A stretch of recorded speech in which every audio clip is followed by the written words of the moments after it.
आप सभी को कि फागुन माह प्रारंभ हो चुका है।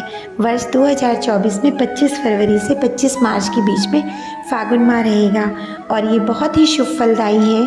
भगवान शिव शंकर भगवान की पूजा के लिए, विष्णु भगवान की पूजा के लिए और विष्णु भगवान के अवतार कृष्ण भगवान और उनके बाल स्वरूप लड्डू गोपाल जी की पूजा अर्चना के लिए कि इस माह जहाँ भगवान शिव शंभू को प्रसन्न करने के लिए महाशिवरात्रि व्रत पूजन आता है, उसी प्रकार से भगवान कृष्ण के लिए उनकी पूजा अर्चना के लिए विशेष फुलेरा दी जाती है और रंग बिरंगा होली का त्यौहार आता है।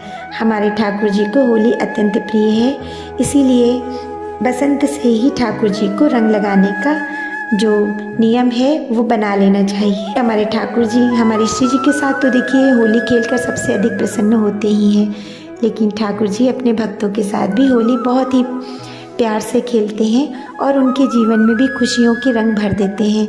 हमारे ठाकुर जी बड़े ही कृपालु हैं और देखिए हम अपने ठाकुर जी को इस प्रकार से शयन कराने जा रहे हैं। शयन कराने से पहले क्योंकि सर्दियां अब लगभग समाप्त होने वाली हैं, सुबह संध्या की ही हल्की हल्की सर्दी है, दिन के समय काफ़ी गर्म होता है, इसलिए ठाकुर जी को इस मौसम में बहुत अधिक ऊनी वस्त्र धारण नहीं कराने चाहिए। वेलवेट के या फिर ऊनी कपड़े से बने हुए वस्त्र ही धारण कराना पर्याप्त रहता है। और रात्रि के समय तो देखिए हम इस तरह से मोटे अंग वस्त्र ही पहनाते हैं अपने ठाकुर जी को।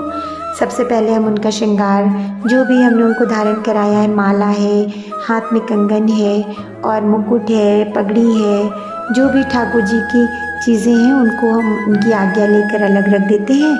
उसी प्रकार से श्री जी के केश हैं, उनके भी आभूषण हैं, वस्त्र हैं, सब कुछ बदल कर हम उनको आरामदायक जो रात्रि में शयन करने वाले वस्त्र हैं वो पहना देते हैं। ये जो फागुन महीना है इसमें भगवान श्री कृष्ण की तीनों रूपों में पूजा की जाती है, बाल रूप में भी, युवा रूप में भी और साथ में गुरु के रूप में भी भगवान श्री कृष्ण की उपासना और पूजा की जाती है। और भगवान श्री हरि के आराध्य देव भगवान शिव शंभू की पूजा का भी ये विशेष माह होता है। इस माह में लड्डू गोपाल जी को आप ताज़े जल से स्नान कराएं। देखिए यदि समर सेविंग का जल है तो वो हल्का गुनगुना होता है और यदि आपके घर में ताज़े जल की व्यवस्था नहीं है, सप्लाई का पानी है, तो फिर आप हल्का सा उसको गुनगुना कर लें, उसमें थोड़ा सा गंगा जल मिलाएं और आप चाहें तो उसमें इत्र अवश्य मिलाएं। देखिए जो होली का त्यौहार होता है वो रंगों का त्यौहार होता है और बसंत से ही ठाकुर जी को रंग लगना प्रारंभ हो जाता है।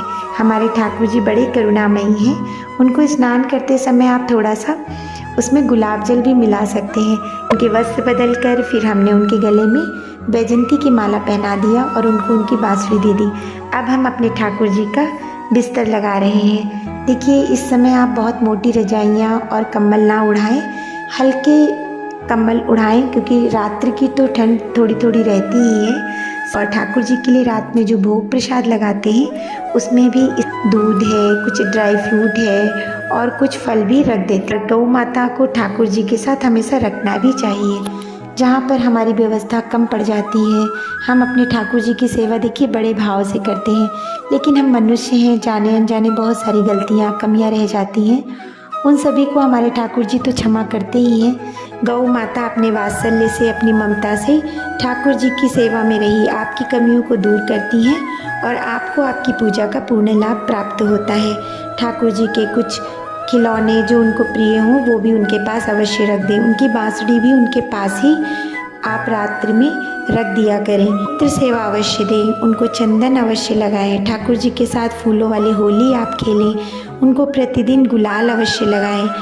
रात्रि में जब आप अपने ठाकुर जी और श्री जी को विश्राम कराएं तो उनका श्रीमुख एक दूसरे के सम्मुख रहे, इस बात का विशेष ध्यान दें। हल्का कंबल उड़ाएं। उनकी रात्रि सेवा में आप जब मालिश करते हैं तो आप उसके लिए इत्र का प्रयोग भी कर सकते हैं। ठाकुर जी की इस सेवा से ठाकुर जी बहुत प्रसन्न होते हैं कि आपके ठाकुर हैं, आपके भाव हैं। कोई कैसे करता है इसमें आपको बिल्कुल नहीं पड़ना, आपसे जो भी अच्छे से हो पाए वो आप अपने ठाकुर जी की सेवा करें, बिल्कुल भी ना घबराएं। ठाकुर जी की सेवा भावों की सेवा है, आपके ठाकुर जी आपके अपने हैं, वो आपकी सेवा से अवश्य प्रसन्न होंगे। किसी तरह का मन में कोई संशय या भय न पालें कि इस सेवा से ठाकुर जी नाराज़ तो नहीं होंगे। जो भी समय है, जितना भी आप दे सकते हैं, आप गृहस्थ हैं, आपके पास बहुत सारी जिम्मेदारियां हैं, उन जिम्मेदारियों को पूरा करते हुए यदि ठाकुर जी को आप सेवा देते हैं तो ठाकुर जी वैसे भी आपसे बहुत प्रसन्न रहते हैं। ये बहुत ही सौभाग्य होता है, किसी हमारे पूर्व जन्म का पुण्य फल ही होता है कि हमको इस जन्म में ठाकुर जी की सेवा करने का अवसर प्राप्त हुआ। इसलिए बिना डरे, बिना घबराए, सहजता और सरलता से अपने ठाकुर जी के सम्मुख प्रस्तुत होकर उनकी सेवा करें। उनको बड़े भाव से ही आप रिझा सकते हैं। ठाकुर जी सिर्फ भाव देखते हैं भक्त के, किस प्रकार से वो उनकी सेवा कर रहा है। कुछ क्षण, कुछ पल जो आपको मिले, उस समय आप राधा जी का नाम सुमरन करें। अपने ठाकुर जी के सामने भी आप राधा राधा नाम सुमरन करें। अपने दैनिक कार्यों को करते समय भी आप यदि श्री जी के नामों का जप करते रहते हैं तो ठाकुर जी वैसे भी आपसे प्रसन्न रहते हैं, आपके ऊपर सदैव ही कृपा करते हैं। और यदि आपको मेरे द्वारा दी गई जानकारी में कुछ भी अच्छा लगा हो तो कृपया चैनल को लाइक शेयर सब्सक्राइब जरूर करें। ठाकुर जी की कृपा आप पर सदा बनी रहे। राधे।